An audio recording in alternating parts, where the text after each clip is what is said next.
Magandang araw. Ako po si Mark Lester Lirag at ito po ang aking daily devotion. Ano ang pananampalataya ng mga ligtas? Saving faith na tinalakay po ni Pastor Russell Campos sa 365 daily devotion.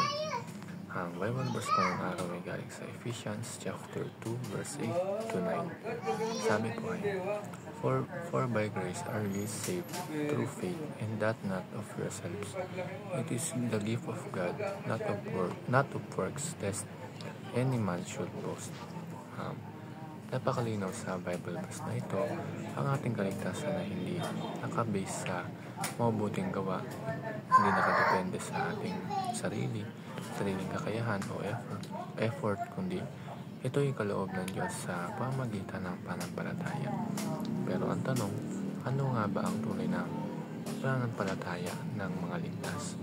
Kapag sinabi nating saving faith, hindi lang ito basta kaalaman tungkol kay Jesus o pagkilala na siya'y totoo. Ito ay buong pagtitiwala kay Kristo bilang ating nabubuhay at muling nabangon na tagapagligtas. Siya lang ang tanging daan para tayo mapatawad at magkaroon ng buhay na walang hanggan kasama ang Diyos.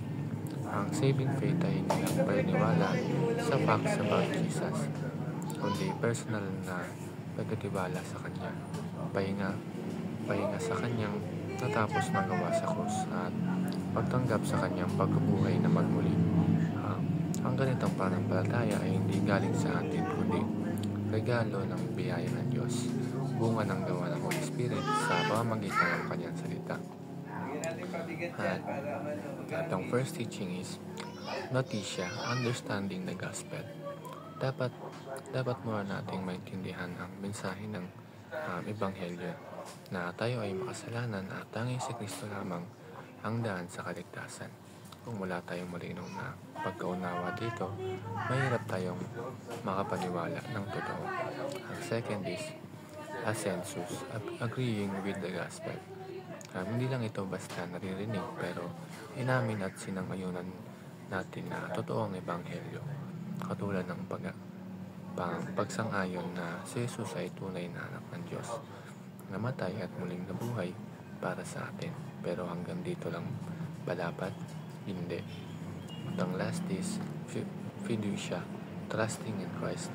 Ito yung pinaka-importante, ang personal na pagtitiwala kay Jesus. Hindi lang basta, naniniwala ako, kundi nagtitiwala ako sa Kanya para sa aking buhay, para sa aking kapatawaran at para sa aking kaligtasan.